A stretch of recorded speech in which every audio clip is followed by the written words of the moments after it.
Good morning. It is 10 a.m. Wednesday, and that means it's time for This Week in Geek. I'm your host, Paul, and I'm all alone. Aaron got called into work again. So let's jump right into our weekly pull list. What are going to be some of the books to watch this week? First up is an interesting new number one from Image Comics called Undiscovered Country by writers Scott Snyder and Charles Soule, with art by Giuseppe Camuncoli and Daniele Orlandini, and 2019 Eisner Award-winning colorist Matt Wilson. In this special oversized first issue, readers will journey into the near future in an unknown nation that was once the United States of America, a land that's become shrouded in mystery after walling itself off from the rest of the world without explanation over 30 years ago. When a team seeking a cure for a global pandemic breaches U.S. borders, they quickly find themselves in a struggle to survive this strange and deadly lost continent. Next up, from Dark Horse, is Crone, number 1. The sword savior and champion of men once known as Bloody Bliss is now nothing more than a reclusive old crone. Does she have the strength to answer the call for one last adventure? Only Dennis Culver and Justin Greenwood know for sure in this story that is equal parts Unforgiven and Xena Warrior Princess. Also a safe bet is Legion of Superheroes number 1. Writer Brian Michael Bendis reteams with master artist Ryan Sook for one of the most ambitious mainstream comic books ever created. Why have the Legion of Superheroes broken the cardinal rule of the United Planets and inducted John Kent, aka Superboy, into the Legion? What are they hiding? And what does it have to do with Aquaman's long-lost trident? Well, it's commonly known that I'm no fan of Bendis, but this looks like it's going to be a fun title anyway. Let's hope it's as good as Jeff Johns' run, which was a personal favorite of mine. Finally, I'm personally very excited about New Mutants number 1. Part of the huge new X status quo, writer Jonathan Hickman and Ed Brisson. Brisson? I'm going with Brisson. Sounds much cooler. And artist Rod Rise. Jeez, I'm terrible with these today. Reintroduce readers to the original new class of mutants with the lighthearted ongoing series. The classic New Mutants, Sunspot, Wolfsbane, Mirage, Karma, Magic, and Cypher, get together with a few new friends, Chamber and Mondo, formerly of Generation X, to seek out their missing member and share the good news, a mission that takes them into space alongside the Starjammers. All of these look like they'll be worth grabbing today. But, moving on to the toy box. It's been a busy week for action figure announcements. There were a couple of European cons that got some exciting reveals. These cons that I'm talking about are the Lucia Comics and Games con. It's an annual comic book and gaming convention in Lucia, Tuscany. And then there's the Saló del Manga de Barcelona. It's a Spanish anime and manga convention held annually in Barcelona and is the largest anime convention in Spain. Basically, Spain's version of San Diego Comic-Con.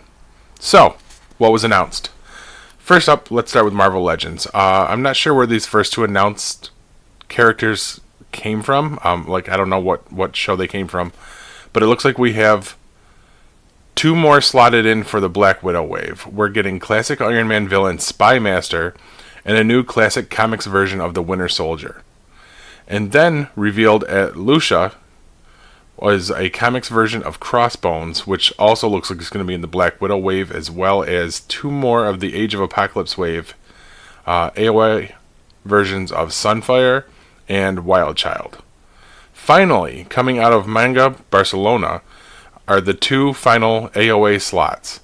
It looks like it's going to be Dark Beast and Jean Grey. You know, Jean Grey in her casual black jacket and the really short haircut. Yeah, that not my favorite look for her by any stretch, but I guess it's kind of important to the Age of Apocalypse storyline. So, what are you gonna do?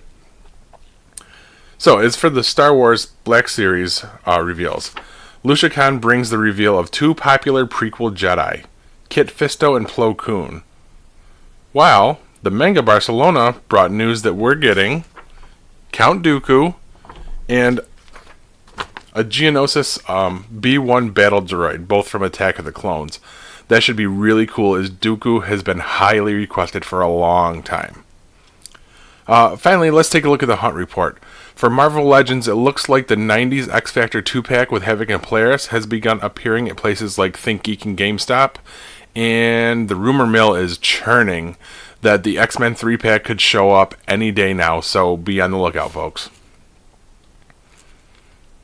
On the Star Wars front, Clone Commander Kenobi has been spotted around the area Walgreens stores, and it looks like the Force Friday wave has started to be restocked in the current big box stores, as well as new stuff showing up at Best Buy in very limited supplies. The Mandalorian IG-11 in the show, voiced by Taika Waititi.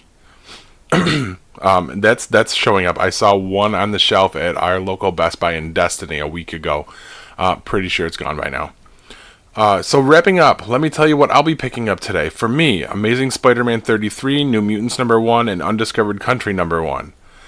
For Madison, we're going to be picking up Marvel Action Captain Marvel #3, the final issue in the I guess, mini-series. And for Kylie, it's going to be Ghost Rider #2. That's about all I have for you this week. Remember to come visit us on our Facebook page, www.facebook.com/thisweekingeekpod. Post your own Hunt Report and tell us what you're reading, and please remember to shop local first. Always, always support your local comics and collectibles shops. Without them, our hobbies wouldn't exist. Until next week, cheers all. This has been a GeekPod Network production. Show notes and links to our social media can be found on our webpage, www.geekpod.com. That's G33kpod.com. Want to help us out? Please rate and review the show on Apple Podcasts or wherever you listen. Reviews really help keep us on the charts. Thanks, guys, and see you next time.